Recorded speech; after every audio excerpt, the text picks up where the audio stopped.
sexual. ¿Ya? Este cuidado informado del trauma va a tener como objetivo en este taller fortalecer conocimiento. Es decir, el conocimiento que ustedes tienen con el que llegan acá no se anula. No es que ustedes vienen a esta clase y están en blanco para aprender cosas nuevas, no.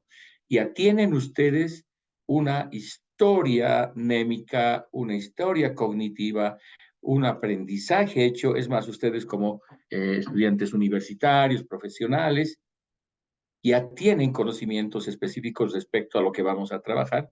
Sin embargo, lo que vamos a hacer es ordenar y brindar herramientas. Vamos a fortalecer ese conocimiento. Estas herramientas que les vamos a brindar ahora son prácticas y van a facilitar la interacción con víctimas y o sobrevivientes de eventos traumáticos. Hemos trabajado en lo que es el concepto de sobrevivientes. ¿Para qué? Para que de una manera sensible a las expectativas pasadas del funcionamiento presente y al mismo tiempo el apoyo a la recuperación de las víctimas y o sobrevivientes de violencia sexual, nos van a permitir una mejor intervención, más adecuada, más funcional con víctimas y sobrevivientes de violencia sexual, pero también nos van a ayudar al autocuidado. El entender, por ejemplo, las características de un evento traumático, el entender, por ejemplo, los tipos y que nosotros podemos ser afectados si no tenemos el cuidado y la atención especial, el manejo de nuestra inteligencia emocional para el manejo y el trabajo con víctimas de violencia sexual, nos va a permitir a nosotros hacer también una buena intervención con estas personas. Al finalizar de esta participación en esta clase, sobre todo, ustedes tendrán que poder describir el trauma y su impacto en sobrevivientes y proveedores de servicios. ¿Sí? O sea, el sobreviviente, pero también ustedes que van a intervenir en primera línea con víctimas de violencias física, psicológica o sobre todo sexual. Se van a aprender a reconocer los signos y síntomas de un trauma, a qué se refiere, y a demostrar técnicas eficaces para hacer frente a conductas y conflictos problemáticos, utilizando este enfoque del cuidado informado del trauma. Vamos a poder también identificar e implementar estrategias para direccionar el trauma a promover un estilo de vida saludable y prevenir el agotamiento, pero no solamente el agotamiento de la víctima. Hemos trabajado la anterior sesión respecto al trauma vicario. Y esto nos va a ayudar, esta clase de hoy nos va a ayudar a entender qué nosotros hacemos, hasta dónde llegamos con una intervención y cómo podemos cuidarnos si entendemos que el trauma nos puede afectar a todo nivel. ¿Sí? Vamos a ir entonces hoy día conociendo lo que es el trauma. ¿Qué entendemos por trauma? Lo hablamos coloquialmente, lo decimos, mi amiga está bien traumada, mi papá es bien traumado, mi mamá está bien traumadita, mi hermanito, mi hermanita es bien traumadito, traumadita. Hablamos coloquialmente, pero ¿sabremos lo que realmente es el trauma? ¿Ustedes sabrán qué significa esa palabra? ¿Quién me puede? Y eso que hemos llevado ya esto, a ver, quienes no están con sus cámaras encendidas, voy a preguntar. Y si no responden, es como si no estuvieran en la clase.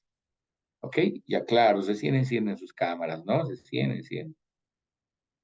A ver, Isabel Calle, Huiza. Isabel Calle, dígame, ¿qué es el trauma?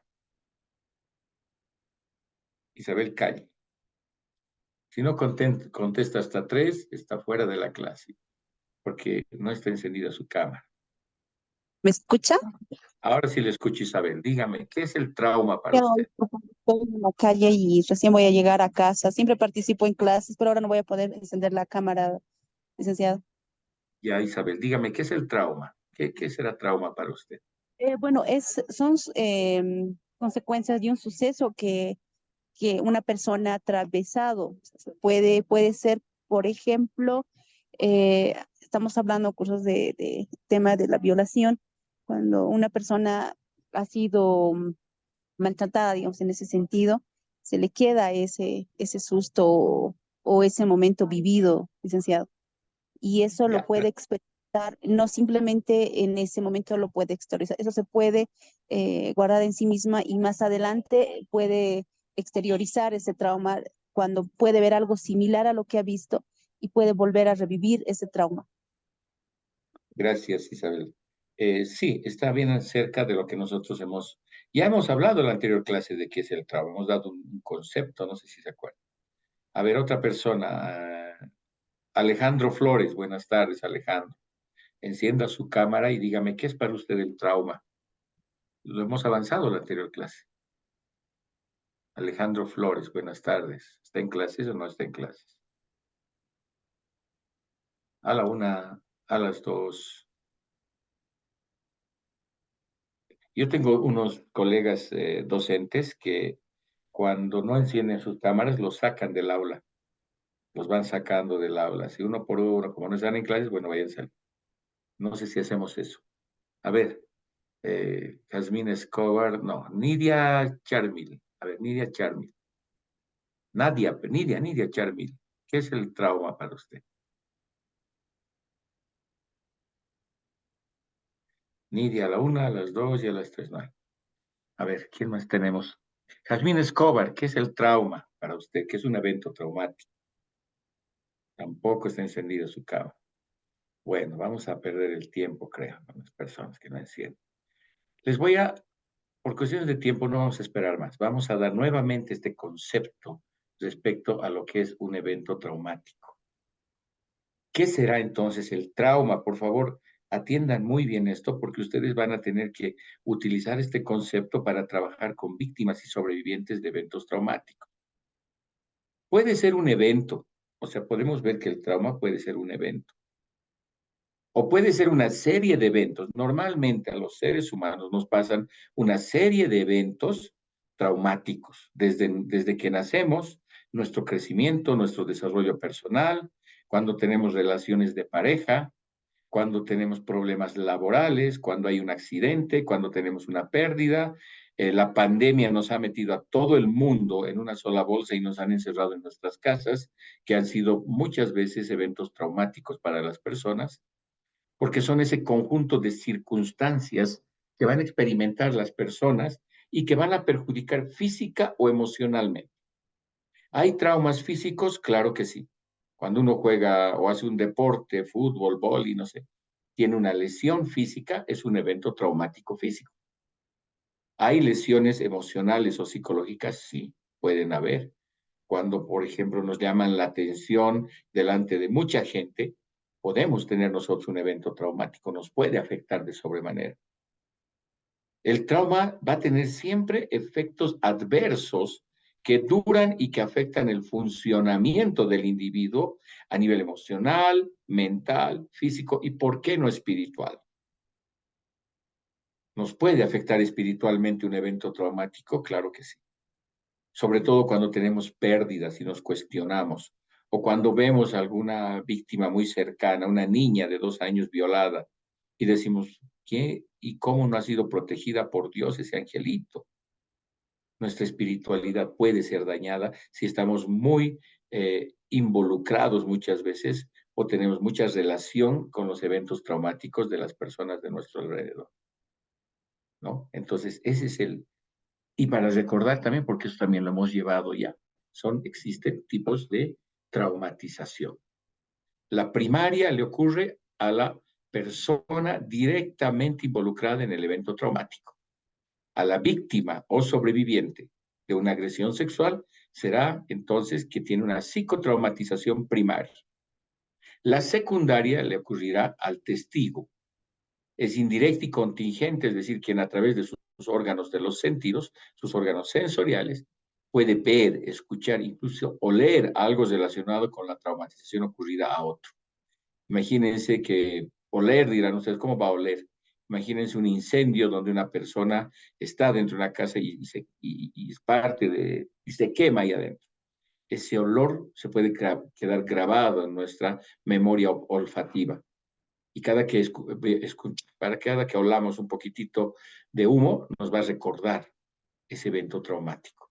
nos puede afectar. Dentro de esta categoría de evento traumático también está la traumatización vicaria, de la cual hemos hablado muchísimo la anterior. Y una traumatización terciaria, que es indirecta y afecta a la familia y amigos más cercanos.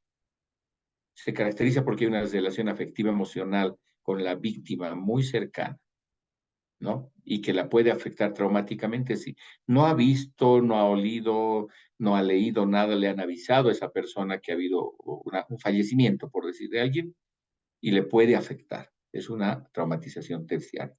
La que nos interesa ahondar, porque podemos estar sujetas y sujetos a lo que es un evento traumático vicario, es entenderlo. La traumatización vicaria es un tipo de traumatización también secundaria, pero se da por impacto acumulativo y microtrauma. Les ocurre a médicos, terapeutas, emergenciólogos como bomberos, policías, en salud mental, a abogados, en policlínicos a los médicos que atienden emergencias o atenciones de choque, porque van a ir acumulando tensión, van a ir acumulando eventos traumáticos que no son propios de uno, sino que trabajan con víctimas y sobrevivientes. Entonces estará derivado de la práctica profesional cotidiana. Todo personal que ayuda, que conocerá el suceso traumático a través del relato, la narración o escritos de la víctima primaria puede ser afectado con un evento traumático vicario. Si yo voy y leo lo que es qué sé yo, leo el cuaderno, el expediente de una víctima y veo ahí que ha sido una niña de 2 años violada, donde se ha destrozado el aparato genital, ha habido lesiones, laceraciones, golpes, ¿no me va a afectar? ¿No será que eso me va a relacionar con la víctima y diré pobrecita y me va a dar ganas de llorar? A eso se refiere la traumatización vicaria, que nos puede afectar a nosotros, a los interventores en primera línea, y que nos involucremos en esa relación y podamos tener algún daño adverso a lo que significa esta, eh, este evento traumático, ¿sí? Entonces, la traumatización vicaria se refiere a ese evento que lo vamos a ver aquí ahora en este ejemplo que también lo vamos a recordar. Por ejemplo, esta casa se ha derruido y aquí abajo estarán en los escombros pues las víctimas primarias. Víctimas secundarias serán estas personas que miran, que están observando, que pasaban por ahí o que están ayudando, tal vez, no sé, pero han visto, han sentido, han oído cuando se ha derruido la casa, los gritos, etc. Son víctimas secundarias porque son ocasionales en lo que es ser testigo. Normalmente no hay víctimas de violencia sexual contra niño, niña, adolescente, víctimas secundarias, es decir, no hay, les digo, no hay testigos cuando hay una agresión sexual a niño, niña, adolescente, ¿no? Y si hay un testigo y no hace nada, porque cualquiera reaccionaría, no hace nada, se vuelven cómplices de eso, de ese delito. Entonces serán víctimas secundarias quienes están, que no tienen nada que hacer ahí, pero han visto un evento traumático o conocen el evento traumático. Y a diferencia de ellos, el trauma vicario, que también es trauma secundario, porque no son relacionados directamente con la víctima primaria, pero tienen que estar ahí los paramédicos, médicos, bomberos, rescatistas, psicólogos, trabajadores sociales, no sé, quienes intervienen en el evento traumático a cualquier nivel, están trabajando ahí porque tienen que hacerlo, entonces serán víctimas, podrán ser víctimas de una traumatización vicaria por el trabajo que están realizando. Se identifican con la víctima, sí, pero de un ámbito laboral, ¿ya? Otros tipos, aparte de los desastres naturales, otros tipos de eventos traumáticos son, por ejemplo, la violencia infantil, el maltrato infantil, donde se agrede, se maltrata, se daña, digamos, a niños, niñas pequeños en indefensión, y serán ellos o ellas las víctimas primarias. Las víctimas secundarias tal vez será la madre, o será las hermanas también, o inclusive una víctima secundaria vicaria serán pues los trabajadores de las defensorías, de los SLIMs, quienes van a atender estos casos de violencia a niños, niñas, adolescentes. En la agresión sexual se da mucho más fuerte, con mayor intensidad, estas características respecto a lo que implica la víctima primaria. La víctima primaria tiene mayor daño porque se han transgredido límites íntimos de su personalidad, del autocuidado. Y como no hablamos de sexo y sexualidad, esta persona va a tener problemas, ¿no? Va a tener estos efectos. Cuando hablamos de violencia sexual, se presentan este tipo de efectos del trauma en las personas. Habíamos dicho en la identidad. ¿Por qué la identidad? Porque no hablamos de sexo, no hablamos de sexualidad con niños, niñas, adolescentes. No les decimos varones tienen pene, mujeres tienen vagina. No les decimos eso. Hablamos cualquier cosa. Pilín, gusanito, pajarito, rayita, sapito, no sé. Miles de denominadores le damos denominativos, perdón, le damos a nuestros órganos sexuales. Peor cuando son niños o niñas. Entonces, como no hablamos de sexo, no saben las partes completas de su cuerpo estos niños. Estas adolescentes, no hablamos de sexualidad con ellas y con ellos, de un comportamiento sexual adecuado que se debería tener, del enamoramiento, del deseo, del erotismo. No les hablamos de esas cosas a los adolescentes. Y cuando existe una agresión sexual, como no se le habla de eso y es un tabú, puede existir un problema de identidad.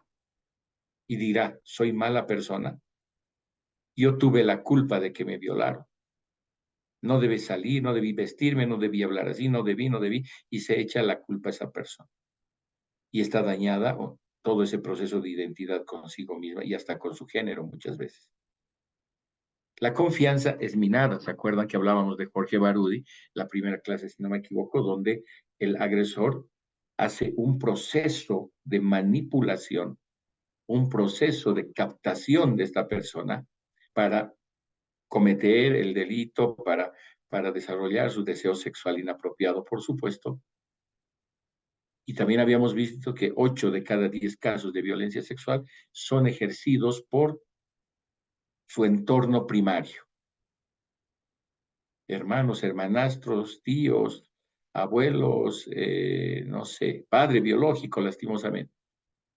Entonces, si has sido agredido sexualmente por alguien que debería protegerlo, debería cuidarlo, esta persona va a sentir que no puede confiar en nadie, porque quien la cuidaba, protegía, la agrede, lo maltrata, lo viola. Y existe este efecto de desconfianza en todos y en todas. Desconfianza del mundo. El mundo se vuelve inseguro, la visión del mundo cambia. Si podríamos preguntarle al adolescente antes de la agresión sexual qué quiere hacer en su vida, capaz de que nos diga, quiero ser, no sé, abogada, policía, médico, arquitecta, ingeniera, no sé. Inmediatamente después de la agresión sexual, si le podríamos preguntar a la misma persona, podríamos, le digo, porque es algo muy difícil y casi imposible, pero podríamos preguntarle y le decimos a la misma persona que nos ha dicho que quería ser arquitecta o ingeniero, ¿qué quieres hacer de tu vida? Capaz de que nos diga, me quiero morir, quiero acabar con esta vida. El mundo es malo, yo no quiero estar aquí. Y de ahí, por favor, este tip, si alguien conoce a una víctima de violación sexual, recomienden a su entorno, a la familia, a quienes las están cuidando, no dejar sola a la víctima. La ideación suicida, esa ideación suicida, las autolesiones a causa de la baja autoestima, bajo autoconcepto y autovaloración son muy fuertes y se pueden consumar, ¿sí? A eso se le va a sumar, por supuesto, los problemas de la espiritualidad. ¿Por qué Dios permite esto? ¿Por qué? Por Dios, Dios mío, ¿por qué a mí? Va a decir la víctima primaria, la víctima secundaria, la madre o el padre dirá, ¿por qué a mi hija? ¿Por qué a ella? Si yo soy una persona de bien, asisto a la iglesia, oro todas las veces que puedo, ¿por qué tiene que ser a mí? Hay un conflicto en lo que es la espiritualidad. Y no hablo de la religión, sino de la espiritualidad. La parte en la cual nosotros, digamos, nos nos debemos a alguien supremo que nos cuida hasta nuestras vidas. Ante estos efectos, las víctimas de violencia sexual van a tener respuestas emocionales diferentes, diferentes en diferentes intensidades en función de sus características, capacidades resilientes, configuración de personalidad, contexto, etcétera. Sin embargo, algunas respuestas emocionales comunes ante el evento traumático son estos. El miedo, por ejemplo. Y por supuesto, una arrastra a la otra, no es una diferente a la otra. El miedo, por ejemplo, el miedo que no solamente es al agresor sexual. Puede ser que ni siquiera le tenga miedo al agresor sexual, porque es su tío, porque es su padre, porque es su abuelo. Va a tener miedo a la conducta tal vez del agresor sexual. Pero el mayor miedo que tiene una víctima de violencia sexual, sobre todo se van a dar cuenta, es al padre de familia o a la mamá y al niño, niña o al adolescente que se le dice, ¿y por qué no has avisado antes? ¿Por qué no has dicho que te estaban haciendo esto o que te violaron? Y va a decir, tenía miedo de qué cosa va a pensar mi papá de mí, o qué cosa me va a decir mi mamá, o que me van a castigar, inclusive que me pueden hasta golpear. El miedo que genera la agresión sexual no es, digamos, dirigido a una sola persona, puede ser a varias cosas, a varios momentos, a varias personas también, pero a varios estímulos que se le vaya a presentar. Se le suma la ansiedad. La víctima no puede comer, no puede dormir, se tira de los cabellos, se corta las muñecas. No hay buena tolerancia a la frustración. Está sufriendo, tiene rasgos ansiosos muy fuertes. Por supuesto, a todo ello se le va a sumar también el dolor, sin minimizar, sin menospreciar lo que significa el dolor físico. El dolor psicológico es mucho más difícil de sanar. Por lo menos en el dolor físico podemos identificar de dónde viene el dolor. Si ha sido una violación sexual con desgarre vaginal a las 3, 6, 12, 9, así más o menos, dividen el sector vaginal los médicos forenses. Entonces dicen, hay un desgarro vaginal a nivel de las 6. Entonces es a nivel de la vagina, como la manecillas del reloj a las 6. Hay un desgarro vaginal, entonces hay una inflamación. Si es muy fuerte, tendría que haber una sutura. Si no, podemos combatir ello con analgésicos desinflamantes. Se tendrá que hacer un test de lista para ver que no hay VIH, un papá Nicolau para descartar ITS. O sea, la parte física, fisiológica, el dolor físico puede ser controlado rápidamente. El dolor emocional es el del que hay que tener cuidado, porque no se puede identificar. Porque a consultorio van a venir o les van a contar a las personas que intervienen, Jorge, me duele el alma, me van a decir.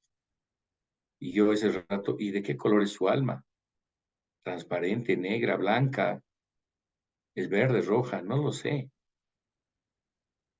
O estoy triste, me va a decir. Yo tendré que objetivizar qué es tristeza para esa persona.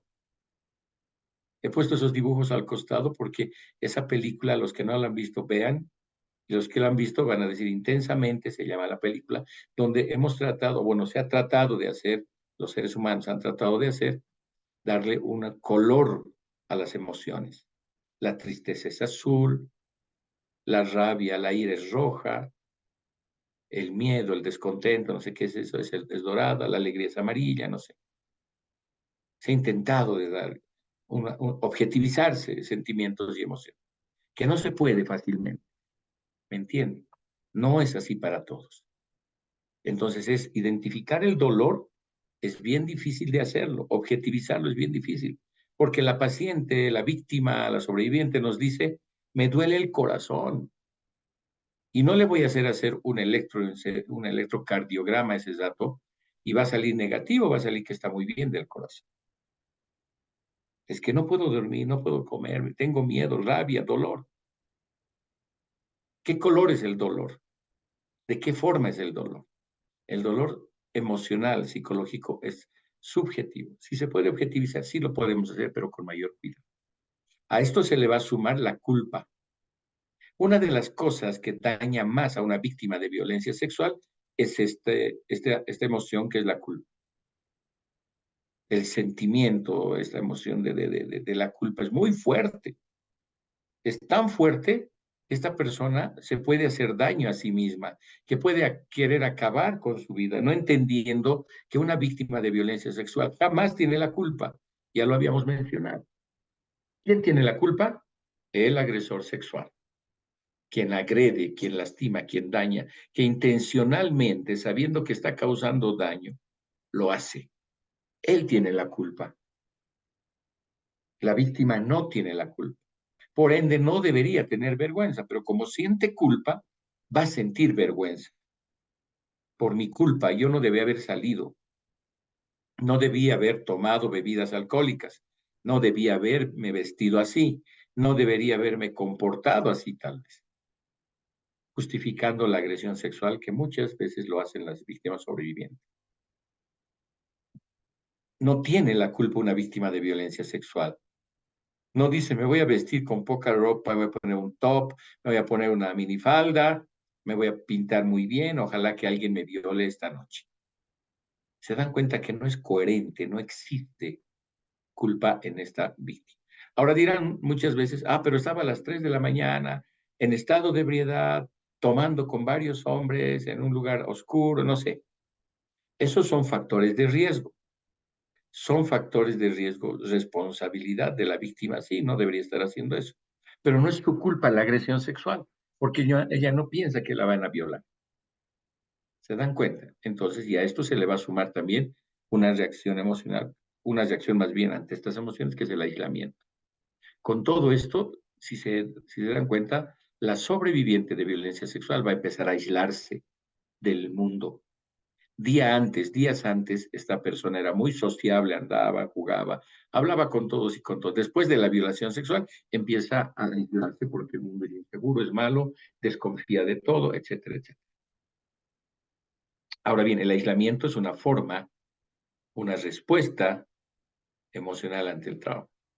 Otra respuesta ante el evento traumático es una conducta hipersexuada inadecuada a la edad.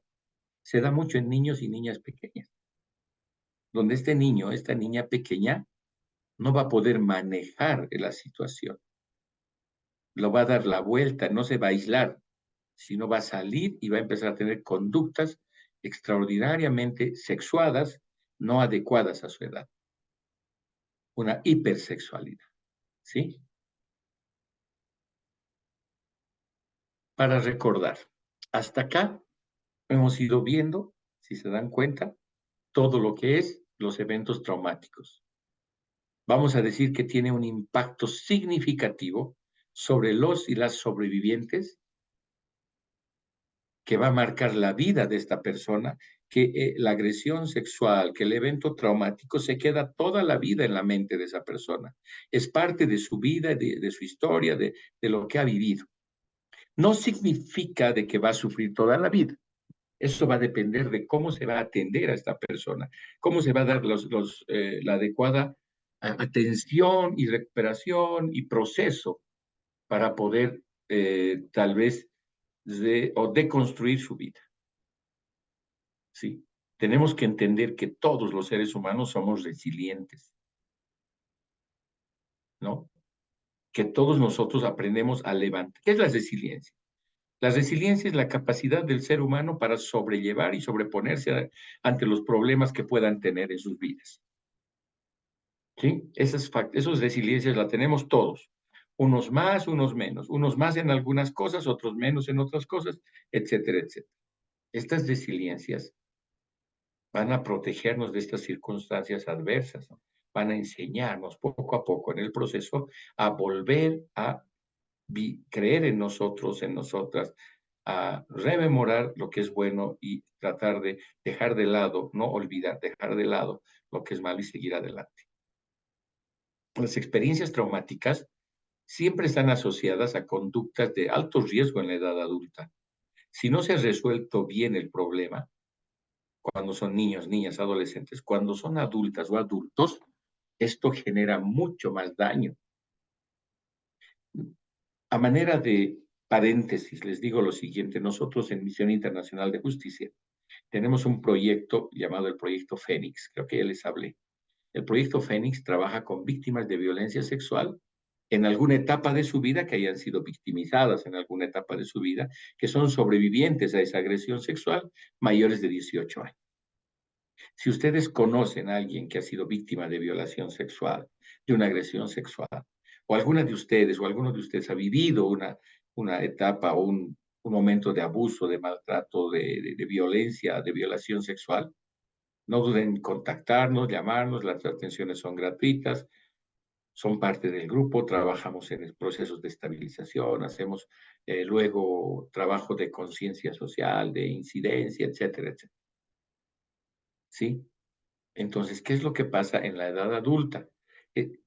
Cuando ha sido víctima tenía 8 o 10 años, estaba en una total indefensión, no podía defenderse cuando era niño o niña, pero cuando ya tiene 18, 20, 22, no sé, y se da cuenta de que ha sido violada por el hermanastro, recién empieza a sufrir todo lo que implica y todo lo que hemos hablado hace rato, este prejuicio social, el estereotipo social, va a dañar de sobremanera a la víctima.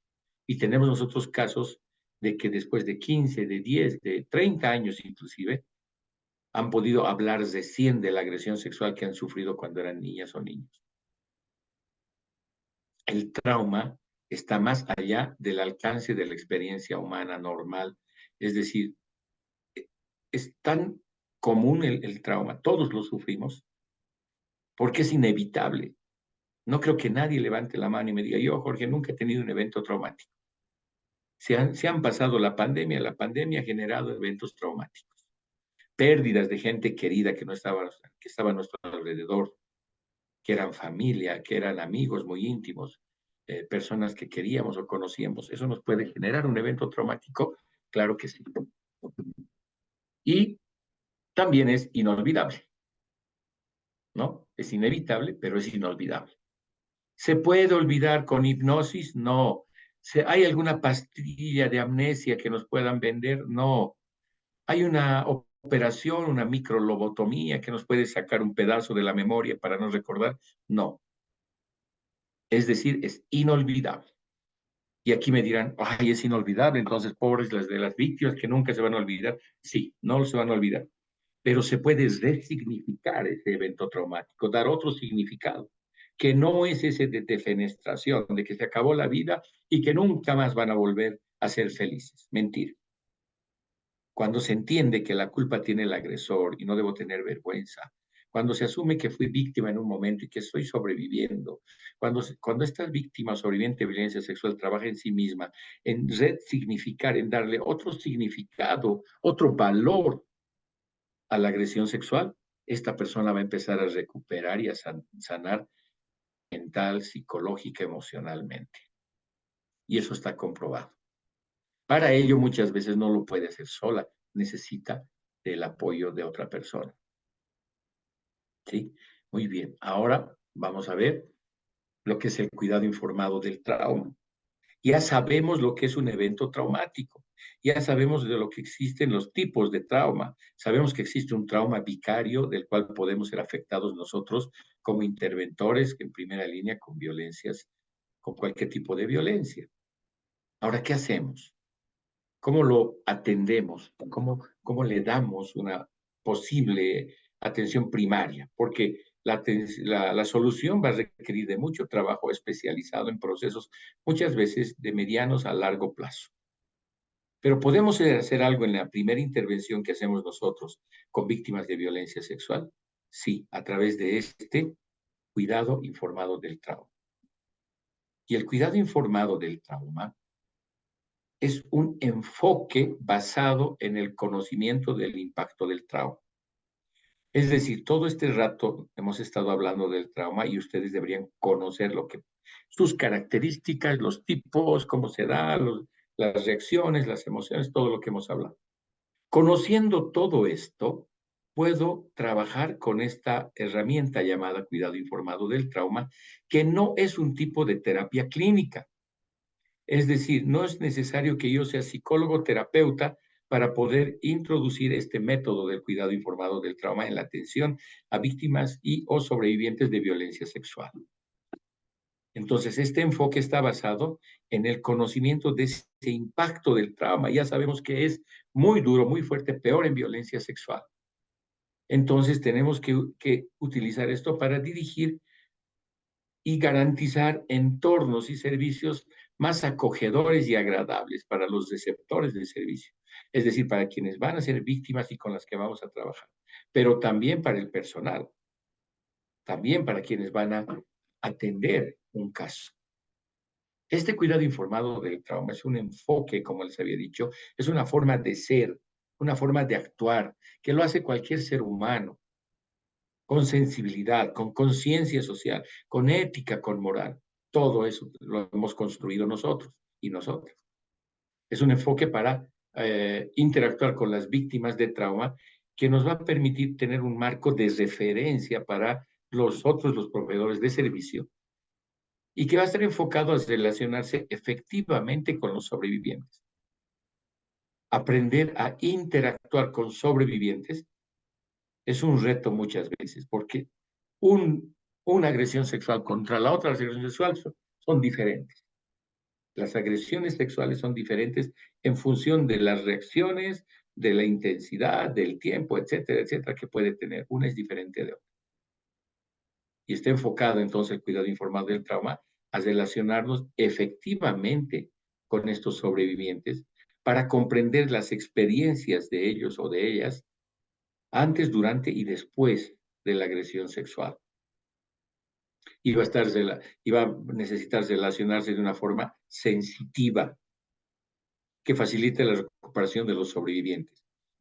Cuando hablamos de sensibilidad, es muy bueno ser empáticos, pero la empatía hay que tener mucho cuidado con esto. La empatía es la capacidad de ponernos en los zapatos del otro, de entender lo que está viviendo, de comprender qué cosa le está pasando. Me pongo en sus zapatos. Es más, con lo que ustedes saben del trauma, uy, debe estar sufriendo mucho y lo entiendo. No es lo mismo que yo sienta lo que estás sintiendo. Cuando me afecta ese nivel, porque soy un ser humano, puede ser que me afecte a ese nivel de que yo sienta lo mismo, debo derivar inmediatamente y decir, no, me está afectando mucho. ¿Por qué? Porque igualito tengo una niña de 2 años y que ahorita le está cuidando a mi cuñado, me da miedo. Me he identificado, no puedo atender. ¿Sí? Entonces debemos relacionarnos con estas personas de manera muy sensitiva y que además va a coadyuvar en el proceso de recuperación de esta persona. Diferente va a ser que yo le trate revictimizantemente. Ejemplo, la profesional que le dice a la víctima, a ver, tú eres la violada, ¿no? A ver, dime, ¿te han violado? Sí, a ver, contame cómo te han violado. Listo, sin hacer una introducción, sin hacer una buena conexión, sin nada, intenta hacer su trabajo, tal vez cerrando las respuestas o dañando o revictimizando más a esta posible víctima que está siendo intervenida, entrevistada, etcétera, etcétera. Entonces, este cuidado informado del trauma es un enfoque, es una forma en la cual nosotros podemos intervenir. Este enfoque está basado en la evidencia. ¿Cuál es la evidencia? Esta víctima sobreviviente de violencia sexual que está frente a mí, la mayor evidencia. Ahora bien, hay mucha gente que dice, pero puede estar mintiendo. Ya, ok, pero la ley nos dice, en niño, niña, adolescente, la ley nos dice que se le debe creer a la víctima cuando se está reformulando, haciendo una denuncia o recibiendo el conocimiento de una agresión sexual. Ya en el proceso se verá si miente o no miente, ya verán pues si es verdad o no es verdad, etcétera. Pero en el proceso, en nuestra primera intervención, tenemos la evidencia frente a nosotros. El cuidado informado del trauma va a buscar apoyar sobrevivientes de trauma en su camino a la recuperación y el crecimiento. Y aquí está la deconstrucción de conceptos. ¿A qué me refiero? Que aquí está, por ejemplo, el llamar víctima o llamar sobreviviente a la persona que ha vivido la agresión sexual. ¿Y se acuerdan que hemos hablado la anterior vez? Víctima le va a decir toda la gente, todo su entorno la va a victimizar de nuevo.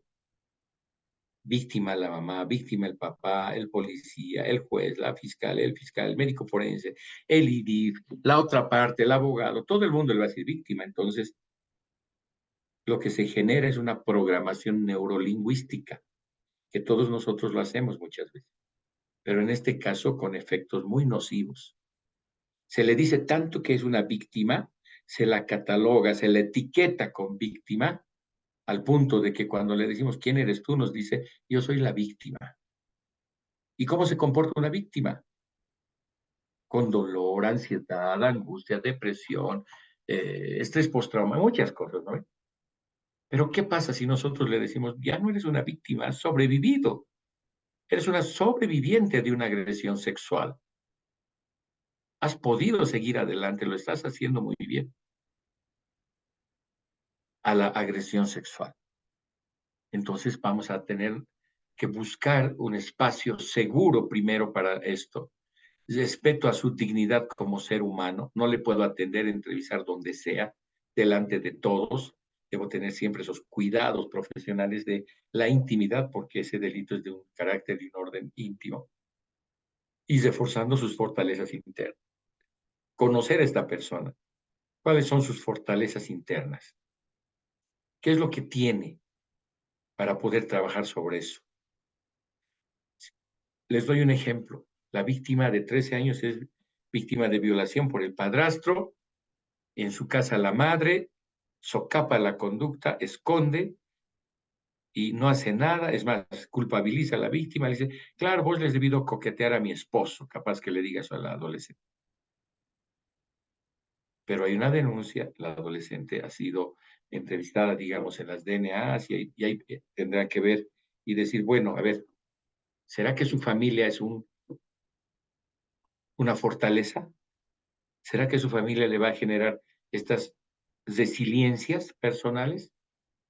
No, ¿verdad? No es un factor resiliente su familia, porque ahí ha sido victimizada, su madre es cómplice de la agresión sexual y volverla ahí es causarle el mismo o mayor daño tal vez. Entonces, ¿qué debemos hacer? Reforzar las fortalezas internas, empoderar las conexiones significativas. Y ahí podremos analizar y decir, ¿quién la ha traído a la denuncia? Su tía. Y su tía está denunciando porque ella se siente mal. Hablaremos a la tía como familia ampliada para que viva con ella y encontraremos nosotros estas fortalezas internas y externas que va a tener esta persona. Mientras que se esté consciente del impacto duradero del trauma en sus vidas. Es decir, vamos a saber nosotros que lo que le han hecho a esta persona en una agresión sexual, en este caso, no se borra, no hay forma de quitarla. ¿Hay forma de trabajarla ahí mismo? Sí. ¿Ya? Entonces, vamos a ver que el cuidado informado del trauma nos va a presentar 5 principios. A lo largo de este entrenamiento, los contenidos se facilitarán a partir de los siguientes principios. 5 principios vamos a ver. El primero, y ahora quiero que atiendan porque, bueno, que atiendan más, espero que estén atendiendo, que atiendan más para que se den cuenta qué es lo que podemos hacer nosotros para intervenir con víctimas de violencia sexual. Primero debemos entender que el trauma implica una pérdida de conexión, un sentido de control y significado desorganizado, interrumpido. Es decir, la víctima de violencia sexual ha tenido a través del trauma una pérdida de conexión de todo lo que le estaba generando, se estaba generando en su vida. Expectativas de vida, proyectos de vida, relaciones personales o interpersonales, sueños, emociones, alegría, felicidad, todo eso se ha cortado. Hay un corte después de la agresión sexual. Hay un hito que va a marcar toda su vida. Ha sido violada o violada, abusada sexualmente tal vez. Implica una pérdida de conexión con todo lo que ella quería en su vida.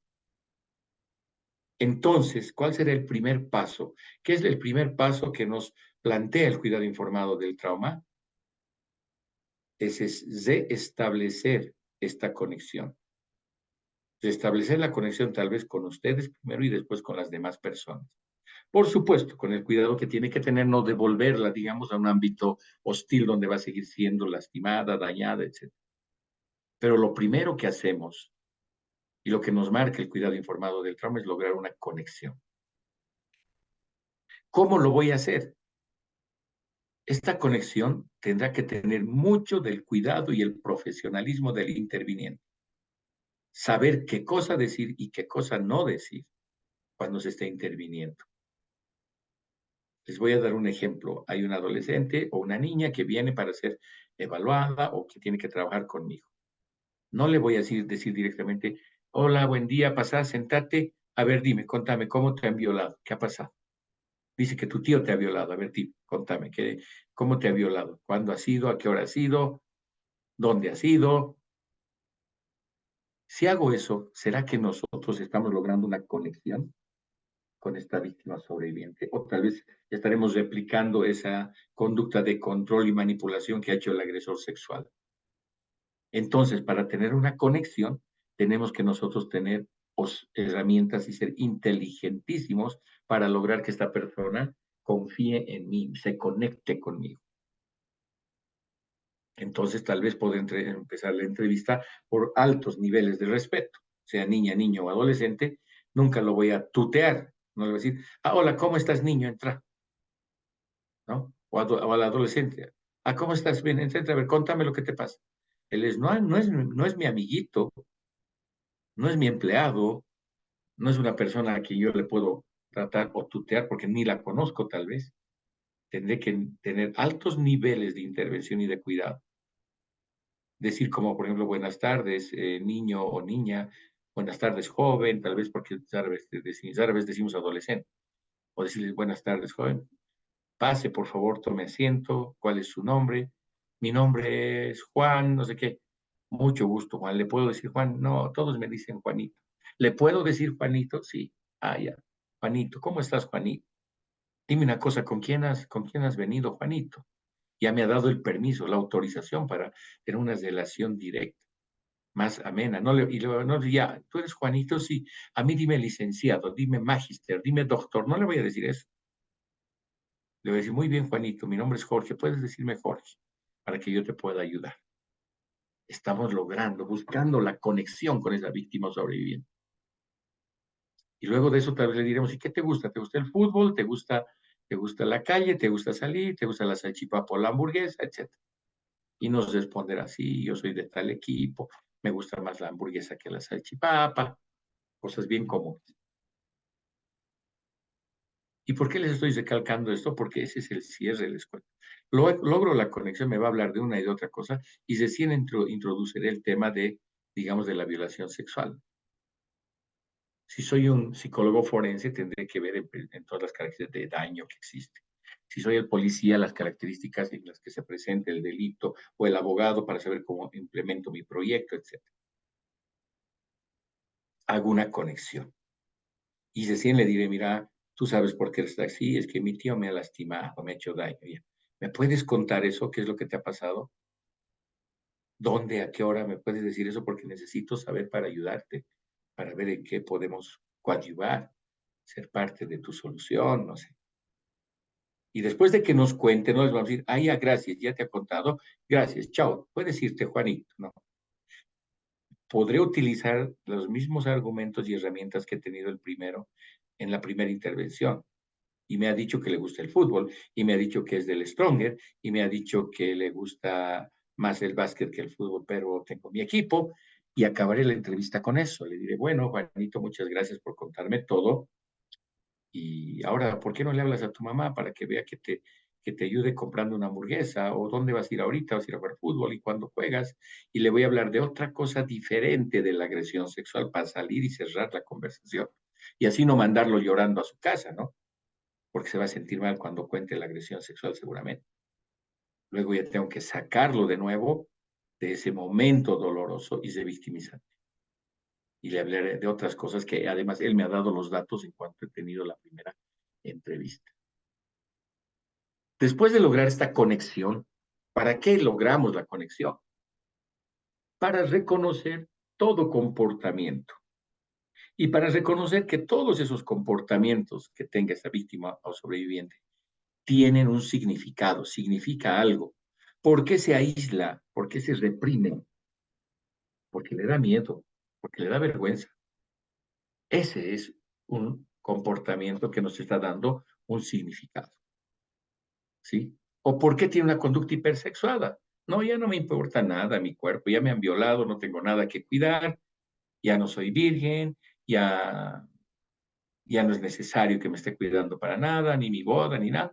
Bueno, pues tengo una conducta hipersexual, inadecuada a la edad, ¿no? Debemos reconocer entonces que todo comportamiento tiene un significado.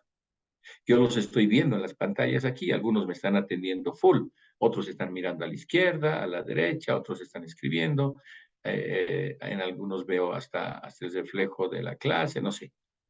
Algunos ni han encendido sus... ¿Qué estoy haciendo? Estoy haciendo un análisis rápido de lo que está pasando y lo tenemos que hacer nosotros y lo hacemos con víctimas sobrevivientes. Debemos conocer que todo comportamiento tiene un significado. Por algo se sienta en una esquina y no nos habla. Algo pasó. Cuando estamos informados sobre el trauma, no tenemos que estar pues satisfechos con solamente manejar el trauma, la violación sexual, digamos. Necesitamos entender la razón de ese comportamiento. Puede ser que esté mal por la violación sexual, pero además tenga miedo, terror, una fobia dañina inclusive hacia el agresor sexual. Entonces, resolviendo solamente el problema momentáneo de la agresión sexual, no podemos dejar de ver el todo, ¿no? Para abordar lo que de verdad está pasando y ser capaces de brindar una asistencia efectiva y complementaria en todas sus áreas. ¿Sí? Después de reconocer que todo comportamiento tiene un significado, debemos comprender que los síntomas son formas de adaptación. Es decir, los síntomas usualmente en estas víctimas de violencia sexual son estrategias de supervivencia. Cuando un sobreviviente se siente inseguro, él mismo puede reaccionar a la defensiva y hasta violentamente. Es su estrategia de supervivencia, de autocuidado. Le han hecho daño, la han violado. Entonces, ¿qué hace? Como sobreviviente, va a crear estos tipos de adaptación a una nueva forma de ver su vida. Es lo que la persona ha aprendido como necesario para sobrevivir. Ya no confío en nadie, ya no me acerco a nadie, ya no hablo a los hombres. Y hablo de los hombres porque 9 de cada 10 casos las agresiones sexuales son realizadas por hombres. Entonces ya no hago nada, ya me vuelvo una persona.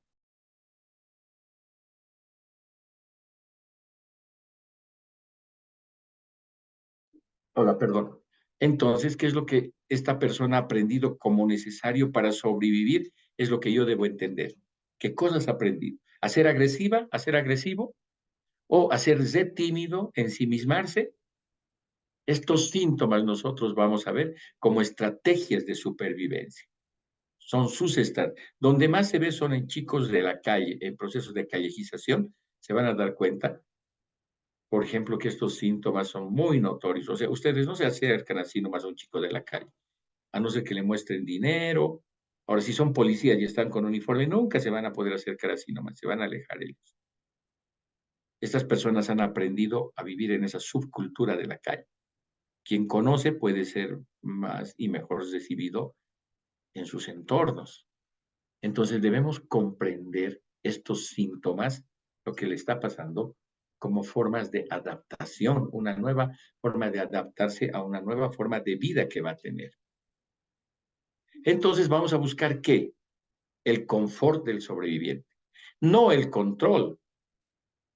No hay que olvidar que viene de un proceso de control sistemático, abusivo, manipulador, engañoso de parte del agresor sexual. Ha manipulado, ha manejado, la ha convencido a la víctima de que inclusive ella tiene la culpa, ¿no? Entonces, no hay que olvidar que esta sobreviviente, viene de un control total del agresor, de este depredador. Y si nosotros hacemos lo mismo, ¿en qué quedamos? Vamos a generar detonantes. El trauma involucra una pérdida total del control. Ya no tengo control de mi vida, se acabó todo. Cuando buscamos controlar a estos sobrevivientes, pueden generar detonantes, o sea, recuerdos innecesarios que tenga esta persona para sobrellevar el problema. ¿Sí? Entonces yo lo controlo a la víctima. Sentate, parate, salí, entra, y lo mismo ha hecho el agresor sexual. Un detonante es una falsa alarma que genera una víctima o sobreviviente. Entonces, usualmente cuando los sobrevivientes se sienten mal o presentan una crisis, el mejor abordaje es ofrecer confort. Puede ser un vaso de agua, un dulce, una manta para abrigarse, etc. En vez de tratar de controlar el comportamiento, se busca un tiempo fuera si hay una reacción agresiva o tal vez con mucha labilidad emocional, o sea, con mucho llanto, dolor.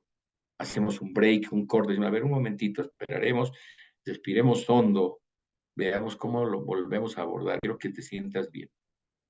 De nada sirve que esta persona se sienta mal cuando está siendo entrevistado o estamos interviniendo con ella. ¿Y por qué hacemos todo esto? ¿Por qué estamos haciendo estos procesos y estos pasos?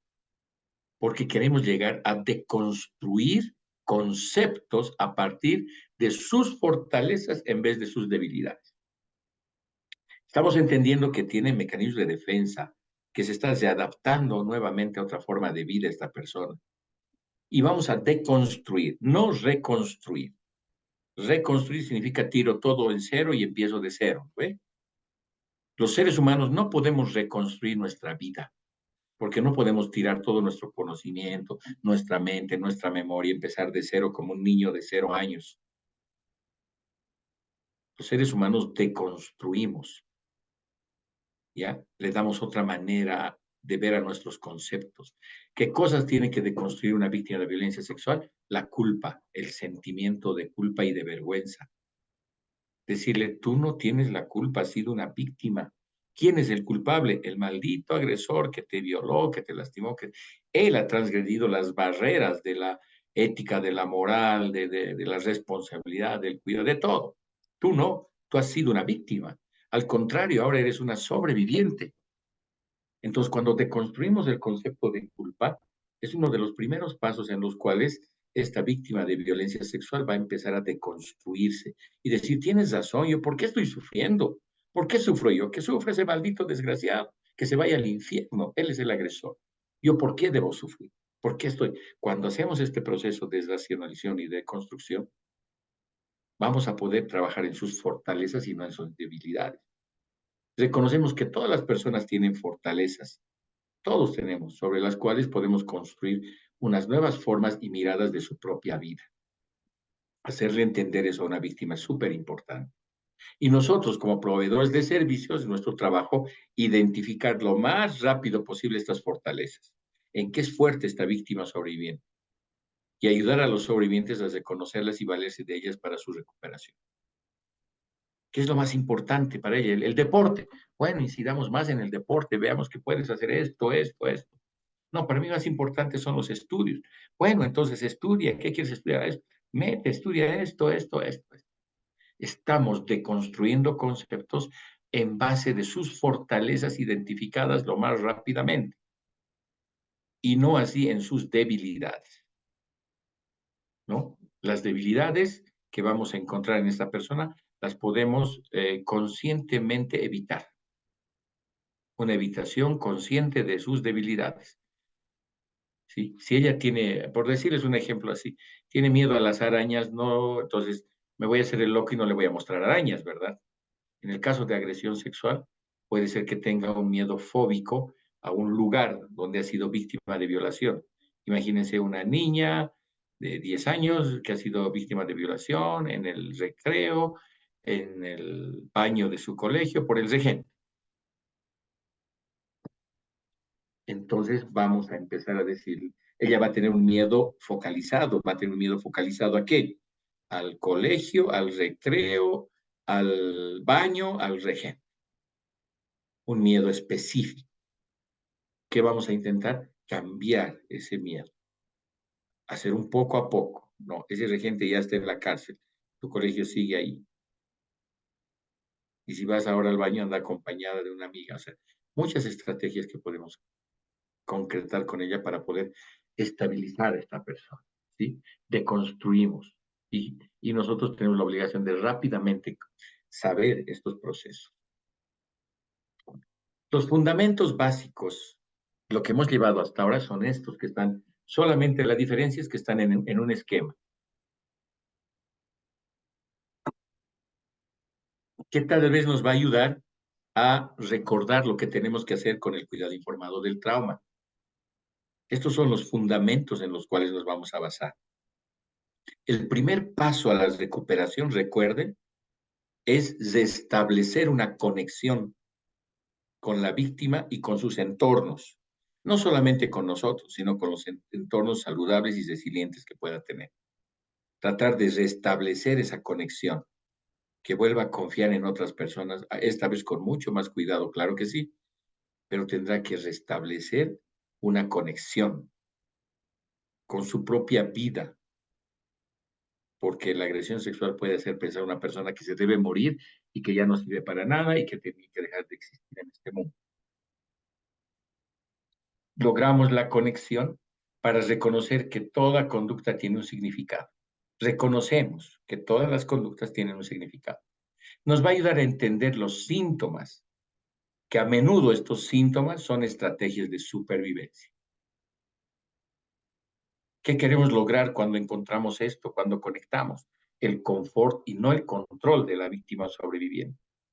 Escuchar atentamente, una escucha activa que nos permita saber qué es lo que quiere en ese momento. Sabemos que hay que denunciar a la policía, pero es su hermano, es su padre quien la violó. Tenemos que darle ciertas luces, herramientas para que ella entienda que lo que ha hecho está mal esa persona y que tiene nomás que pagar por sus actos, responsabilizarse por sus actos. Y tal vez haremos un proceso para ello. A ver, un ratito de tratar. Benjamín, callata, su micrófono está abierto. Ya, gracias. Así. Entonces buscamos el confort y no el control. Si tratamos de controlar a esta víctima o sobreviviente, podemos generar detonantes, falsas alarmas. Yo soy su papá y le quiero decir que por miedo ya no le dejo salir a ningún lado. Estoy controlando, manipulando la situación y esta persona puede rechazarme tal vez. Más aún si es adolescente. ¿Por qué hacemos este confort? ¿Qué logramos después del confort? Trabajar en deconstruir conceptos.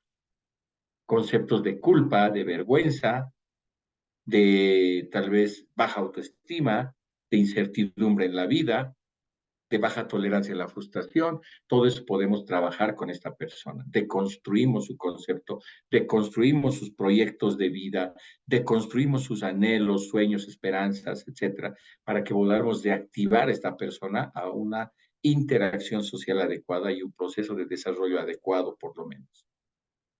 ¿Se puede hacer? Sí, se puede hacer.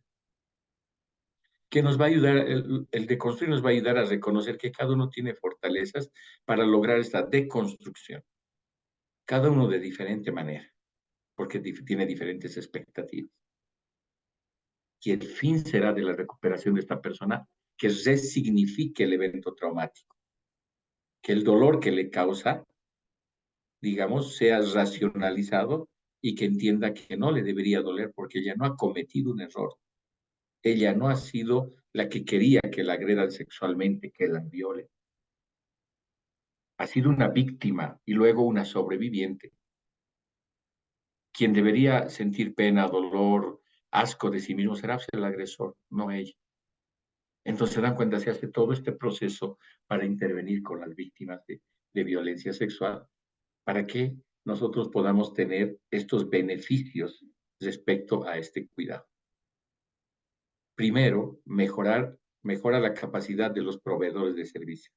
Si yo sé manejar víctimas sobrevivientes, si yo les doy su lugar, si yo les doy toda la atención, el interés, el apoyo que necesitan en ese momento profesional, voy a mejorar la capacidad mía en diferentes trabajos que voy a hacer con diferentes víctimas de violencia, pero también voy a facilitar y mejorar las conductas y actitudes de los y las sobrevivientes ante la intervención que yo voy a hacer.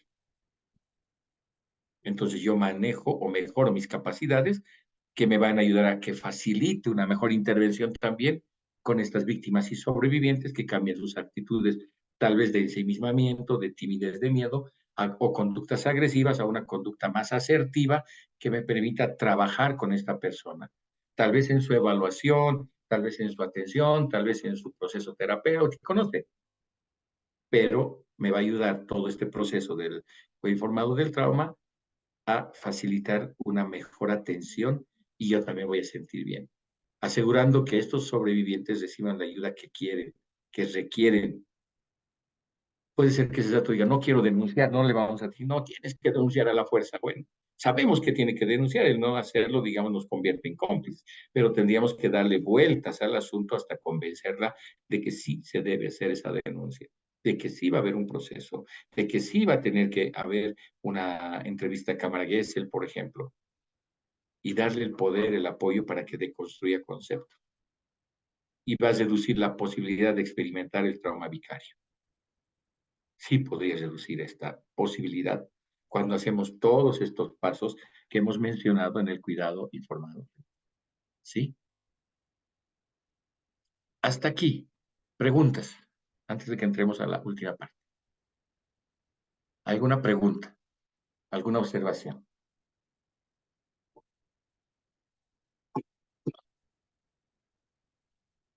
No hay preguntas. Muy bien. ¿Dónde está? Aló, Esta clase es hasta las 3:30, ¿verdad? ¿se O hasta escucha? las 3. Aló. Hola, Vladimir, dime, ¿en qué te puedo ayudar? Licenciado, ¿cómo está? Buenas tardes. Le estaba preguntando hace un momento, em, bueno, yo tengo un caso de una persona que, bueno, ha sufrido una violación sexual y ha tenido un trauma, ¿no? Eh, y por esto ha decidido ejercer el trabajo sexual. Quisiera que me aclare cuál es la razón por o bueno, qué ha pasado en su mente por la cual ella ha decidido realizar este tipo de acto, ¿no? Esa sería mi pregunta. Mira, Vladimir, a ver un ratito, Zenobia, su micrófono. Ya. A ver, mira, Vladimir, la verdad es que yo no sé por qué ella ha decidido volverse una trabajadora sexual, por ejemplo. No sabemos qué pasa en su mente, tendríamos que hablar con ella y decirle qué es lo que ha pasado, por qué decides después de no sé si la agresión sexual sería el precipitante para que ella tenga, porque tal vez ha sido otras cosas como normalmente la prostitución o el trabajo sexual se da por hechos de recursos económicos, por bajos recursos económicos, que es una de las maneras, entre comillas, más fáciles de tener dinero. ¿Ya? Pero no sabemos ahorita, yo no te puedo decir, sí, lo que le ha pasado es que después de la agresión sexual no es, digamos, ni siquiera porcentualmente una reacción, entre comillas, normal que pueda tener. Se puede dar, no es la única persona, te cuento. Se da ocasionalmente, la víctima o la sobreviviente, bueno, lo que hace es, digamos, lo que les decía, tiene una conducta hipersexuada. Es decir, ya no tiene ese autocuidado, autovaloración, el cuidado de su cuerpo, de su vida. Entonces dice, ya, ¿qué tengo que perder? No tengo nada que perder. Es más, ahora puedo ganar dinero si utilizo mi cuerpo. Ya no tengo ningún límite de restricción de nada de eso. Tal vez podría ser eso, pero si te das cuenta, yo tendría que hablar con esa persona, decirle qué es lo que ha pasado, cuál ha sido tu motivación, tu reacción, por qué has decidido hacer esto. Por ahí nos dice, no, nada tiene que ver esto, solo que necesitaba dinero. O por ahí nos dice, sí, como ya me violaron, entonces yo no tengo nada que cuidar, nada que proteger, así que puedo nomás hacer lo que sea y además gano dinero. Tendríamos que tener una entrevista personal con él. De todas maneras, les digo algo de nuevo. Si alguien conoce a una víctima de violencia sexual, de agresión sexual, violación, estupro, abuso sexual, no dude en comunicarse conmigo. Les voy a dejar ahorita mi número de teléfono en el chat y que me llame y que a ver si podemos trabajar con ella. Tenemos el proyecto, el grupo Fénix, el cual trabaja con víctimas y sobrevivientes de violencia sexual mayores de 18 años. El único requisito es ese, que hayan tenido una agresión sexual en alguna etapa de su vida y que quieran, digamos, primero estabilizarse, estar bien, sanar y después hacer algo. Porque nosotros en Fénix, les comento, no es un grupo terapéutico de apoyo terapéutico, es un grupo de incidencia social.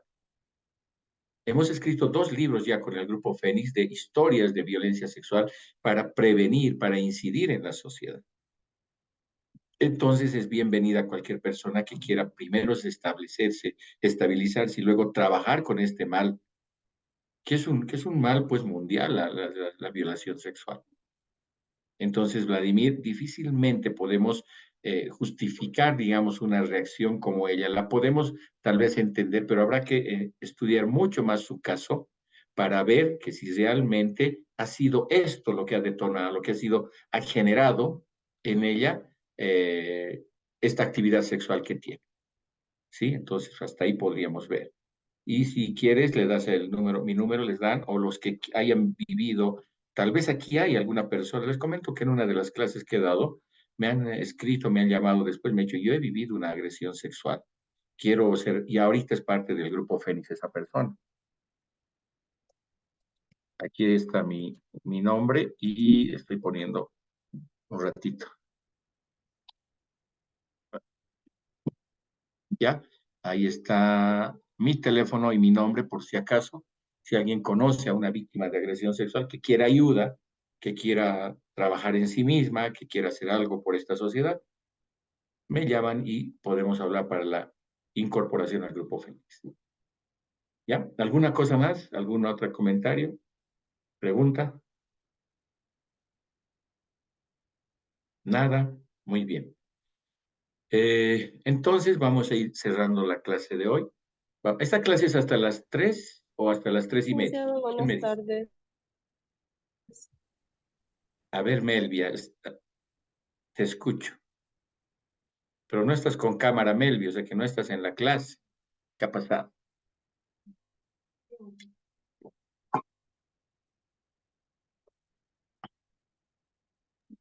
Licenciado, buenas tardes. Disculpa, no puedo prender la cámara. De estas situaciones, no sé, muertes, violencia, ya es por tal motivo que ya no son sensibles ante estas situaciones. Es porque han aprendido a vivir con esta trauma, la superaron, o porque es que ya no existe sensibilidad, no en todos, pero en su mayoría, lo que vi tanto en defensorías, policías, doctores.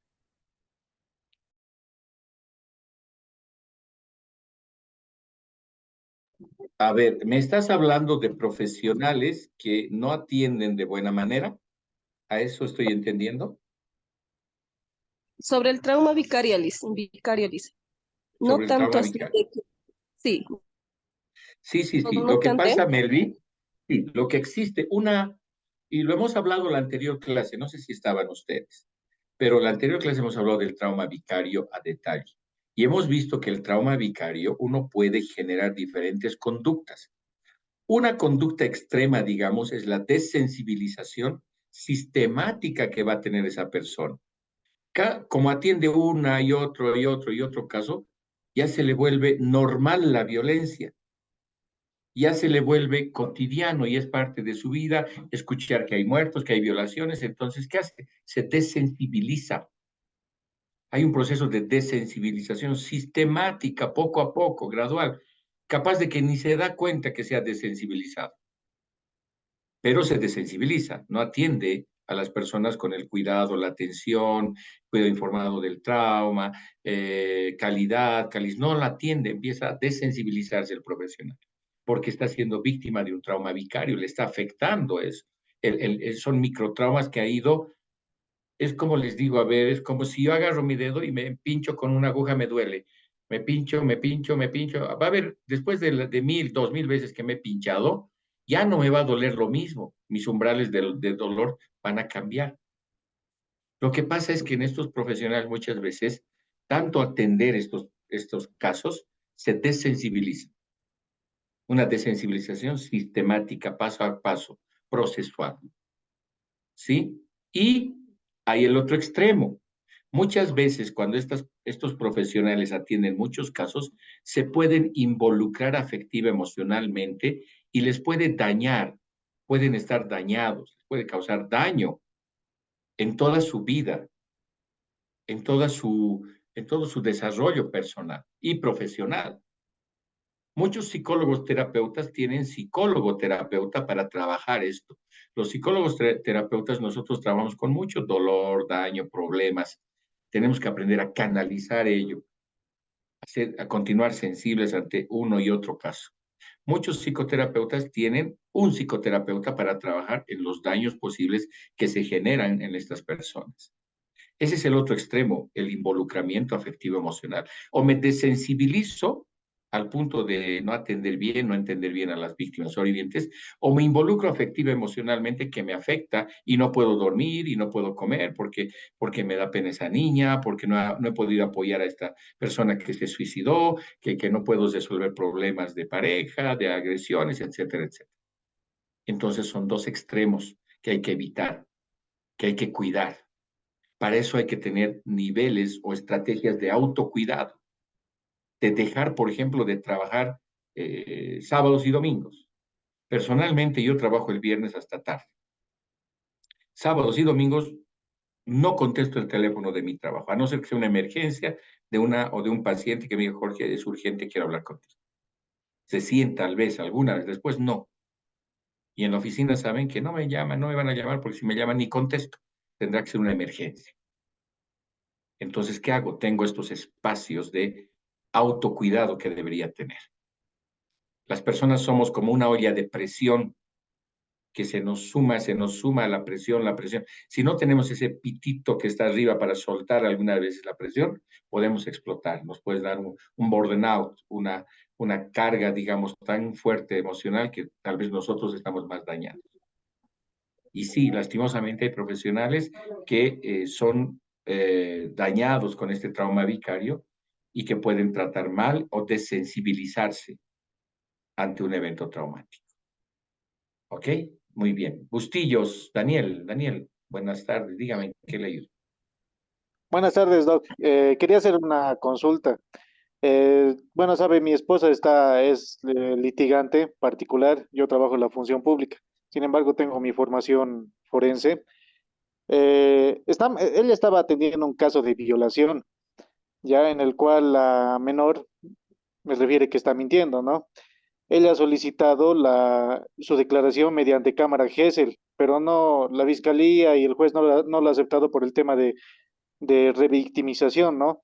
En esos casos yo solía solicitar test proyectivos y complementarios como el CAT y el TAT, ¿no? Que pueden dar una directriz, pueden ayudar en el proceso, ¿no?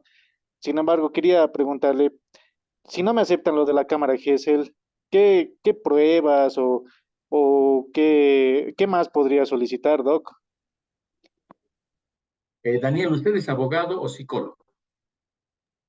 Soy abogado, pero tengo cierta formación en el área forense. Abogado forense, así es. No, sí, no, soy abogado, pero tengo mi posgrado en ciencias forenses a nivel diplomado. Ciencias forenses, ya. A ver, estimado Daniel, primero, hemos dicho desde la anterior clase que no trabajamos con el concepto de menores. Esto con solamente la intención de que nos actualicemos en temas y en trabajo de lo que significa la atención a víctimas sobrevivientes. El Código del Menor se ha abolido hace más de 20 años. Si nosotros revisamos el concepto de menor, es menos que alguien. O sea, no hablemos de menores, hablamos de menor de edad ya, porque es la única condición de minoridad. Hablar de menores es como ser discriminatorio en el trabajo que estamos haciendo. Hablamos de niños, de niñas, de adolescentes. Hablamos genérica y generacionalmente adecuadamente. Niño, hombre, niña, mujer, él o la adolescente. Primer punto.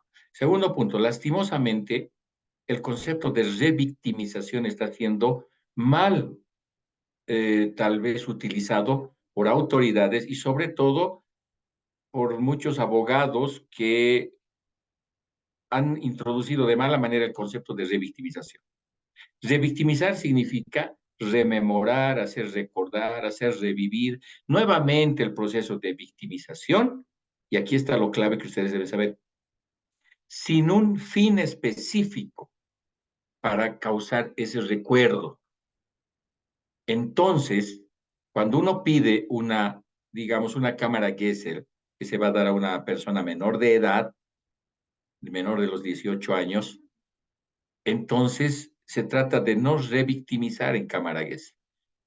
La cámara Gesell no es una herramienta, les cuento, jurídica, es una herramienta psicoterapéutica.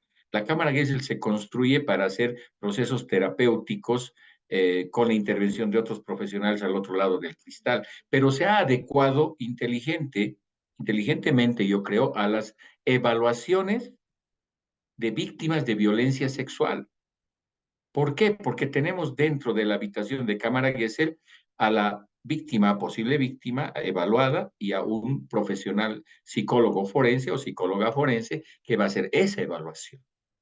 Lo que ustedes tienen que tal vez respaldar, los abogados y abogadas, es que no se está revictimizando porque no se está haciendo un trabajo de recordar, rememorar, revivir eso sin un motivo, sin un fin. Además, es un fin científico que va a coadyuvar en el proceso que se va a generar ello. Tendría que representarse tal vez de esa manera.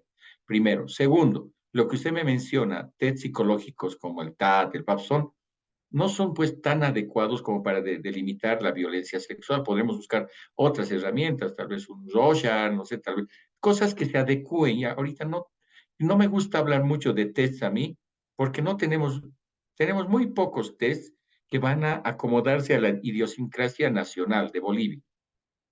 Ya, no tenemos. Algunos psicólogos sí tenemos que tener algunas pruebas para respaldar, pero no es nomás hacer cualquier prueba y cualquier. Si no le han permitido hacer una cámara que es el Daniel, peor le van a permitir hacer una evaluación fuera de cámara Gesell con la implementación de test proyectivos. No hay que olvidar que los test proyectivos son muy subjetivos por el hecho de que son analizados y percibidos por el evaluador. Otro evaluador puede analizar de diferente manera el mismo test proyectivo. Son los mejores, porque tienen mucho espacio de duda en función de uno y otro profesional que implemente el test proyectivo. Por eso los test proyectivos no son una mejor fuente, digamos, para hacer una evaluación psicológica forense, ¿no? Podemos tener entrevistas dirigidas, hay algunos, ¿qué se llaman eso? Algunos protocolos especiales de entrevistas, sobre todo la cámara Gesell ha sido una de las mejores herramientas que se tiene en la evaluación, sobre todo de lo que nos va a contar la víctima. Ahora, sí se puede pedir, en el caso suyo, un peritaje psicológico forense respecto a lo que es el daño psicológico en esta víctima. Pero eso también habrá que ver dónde está el proceso, cómo está el proceso, y además quién es el juez o la jueza, lo va a aceptar o no, pero intentar por ahí, ¿no? Decirle, señora juez, se victimiza, no existe este concepto aquí porque se está haciendo un trabajo científico, profesional, ético, idóneo con esta persona para conocer la realidad de los hechos, cómo se da el daño de la víctima, de la sobreviviente, etcétera, etcétera. Y cada caso, se van a dar cuenta, tiene todas sus aristas especiales, ¿no? Quién lo dice, quién lo hace, cómo lo hace. Y en este caso les sugiero que también acuda a un psicólogo forense para ver qué cosas o cómo se puede plantear una nueva evaluación de esta víctima sobreviviente. Porque si no, le van a poner, y lastimosamente jueces y fiscales se cierran. Dicen, no, se va a revictimizar. No, pues no es de victimizar. Entonces, yo no soy adivino. ¿Cómo voy a adivinar lo que le pasa? Tengo que hacer pues una entrevista, tengo que implementar instrumentos, herramientas adecuadas, tiene que ser pues un profesional idóneo, capacitado, no cualquier psicólogo, un psicólogo jurídico forense, con especialidad, con trabajo conocido o reconocido. Esa es la característica de un perito, por ejemplo. Y a ese nivel podría pedirse un peritaje psicológico forense. Eso yo pienso, Daniel. Sin embargo, habría que estudiar mucho más el caso. ¿Ok? Muy bien, compañeros, compañeras, muchas gracias. Se nos acabó el tiempo. Vamos a vernos la siguiente semana para cerrar ya, creo, el curso. Y, a ver, pero creo, Fátima, dígame, Fátima levantó la mano. No vale hacer eso, Fátima, el último rato, levantar la mano y no prender su cámara. Mil disculpas, doctor. Mi señal es muy bajita y si prendo me saca la reunión. Es que estaba muy interesada en la charla que decía. Es Es un que la clásico charla pretexto, que da. Fátima. Sí, mil disculpas, doctor.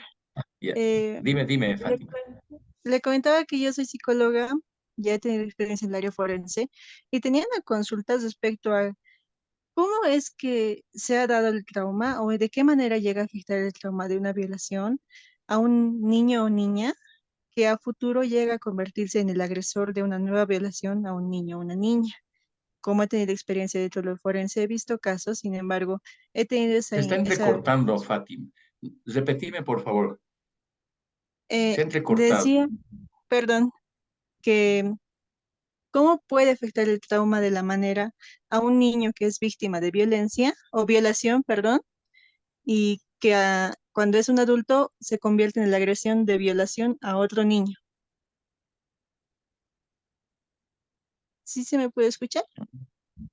No. Ya, ¿cómo le puede afectar a un niño o niña que ha sido víctima de una agresión sexual? Hasta ahí te escucha muy bien. ¿Para qué? ¿Para luego qué? ¿Convertirse en agresor sexual, dices?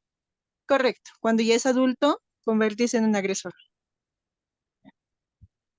Ya, a ver, te explico una cosa. Lastimosamente, esto de que el agresor sexual ha vivido violencia sexual cuando es niño o niña o adolescente, suena más a justificación de una inconducta realizada por una persona adulta. Es decir, si esto fuera un parámetro de medición, todos los niños que han sido golpeados en su niñez deberían ser golpeadores de adultos. Todas las niñas, niños que han sido violados o violadas tendrían que ser potenciales agresores sexuales. Lo que aquí ocurre, lo que yo he visto por lo menos, es una justificación del agresor sexual. No, cuando era niño me violaron, por eso yo estoy violando.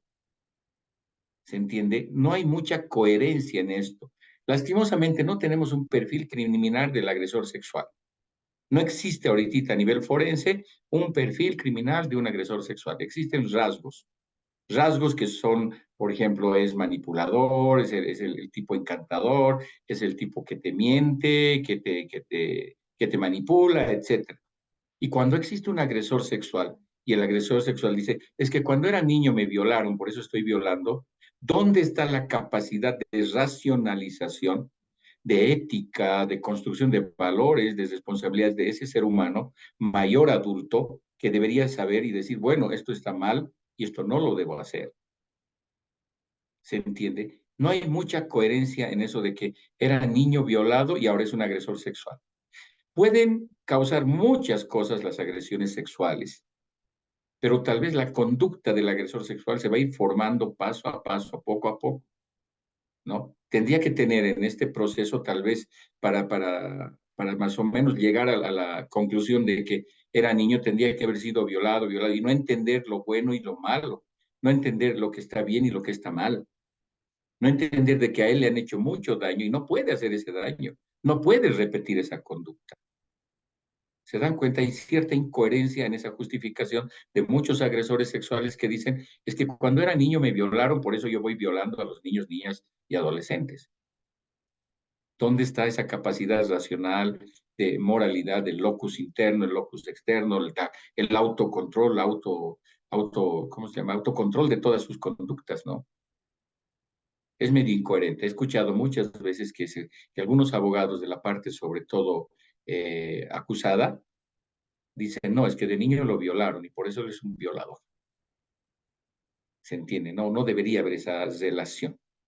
Que puede ser que sea un agresor sexual, haya aprendido eso, haya tenido un deseo. Si ha sido niño, peor, porque cuando era niño y lo violaron no había pues, una conducta erótica, no había deseo sexual, no había erotismo para decir, ah, me gustó y yo creo que le va a gustar a las otras personas. O sea, no entiendo muy bien, les cuento, esto de que el agresor muchas veces, y ocurre lo que nos dice Fátima, ocurre que el agresor sexual dice, es que cuando fui niño me violaron y por eso he violado. No es muy coherente, Fátima, ¿me entiendes? Pero no tenemos un perfil criminal de agresor sexual. Puede ser cualquiera, lastimosamente. Y a mí me suena más a justificación digamos, de una inconducta o de de un agresor sexual. ¿Ok? Espero que te haya ayudado y si no hay más, ahora sí nos vamos, ¿ya? Que les vaya muy bien.